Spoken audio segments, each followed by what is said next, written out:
Hi everyone, and welcome to another installment of Plaid Stallion's Toy Ventures.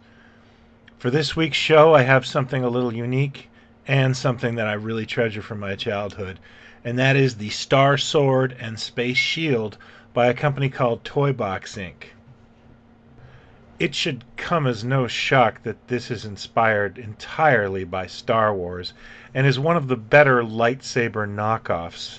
You know, in that gray period when Kenner was trying to race merchandise out, a lot of these kind of Me Too operators got involved, and actually some of their stuff is pretty good, and this is probably my favorite of all the lightsaber knockoffs.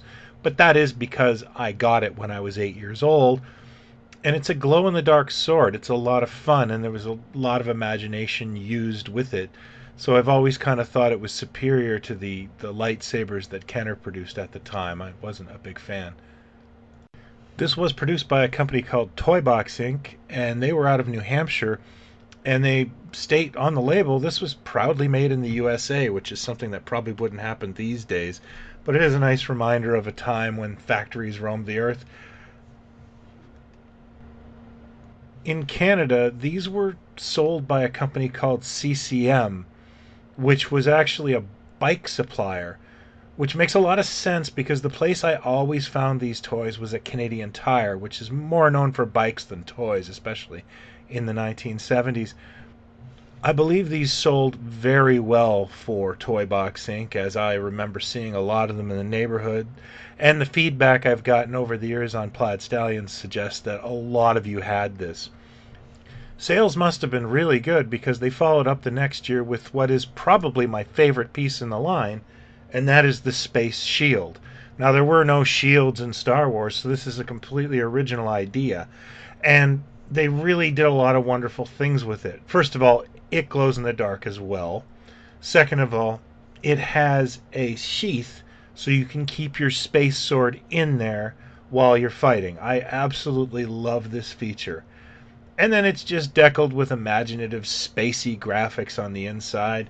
There's a med kit, of course, laser ammo, and your space intercom in case you want to talk to your mate. So I'm just absolute childhood in a toy here for me. I loved these toys. I played the hell out of them, and I have no idea what happened to them. They are probably a couple feet below in my childhood backyard if you want to start digging, although I'd probably ask permission first. Toy Box Inc. followed up another year with a helmet, and this was a stormtroopery inspired helmet. And I can honestly remember seeing it again at Canadian Tire and thinking I was a bit old for it at this point. I guess I had grown out of role play at 10. I'm not 100% sure, or maybe I was just so smitten with other space properties that this stuff just seemed a little blasé at this point. But it took me a long time to track this stuff down, and actually most of it came through private deals of people who contacted me through Plaid Stallions because I had put up, hey, I want this, do you have it? It's such a generic word, Star Sword, Space Shield, that eBay isn't really helpful. I seem to focus on a lot of stuff that you really can't find through regular keyword searches. That's not bragging, that's more complaining. Just to name a point, I collect stuff from the TV series UFO and Kung Fu, two of the most generic, hard to search names in toy history. The Star Sword came carded, as you can see here, and it's bilingual, which must have meant that they had Canadian distribution and just did one card. Honestly, I think I also remember dump bins of these swords where, you just bought an unpackaged sword.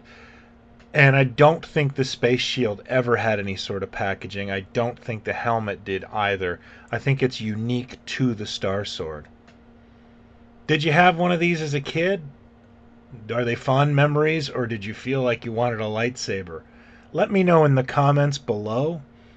You can hit me up at Twitter at Plaid Stallions, or drop me a line on my Facebook page, which is plaidstallions.com.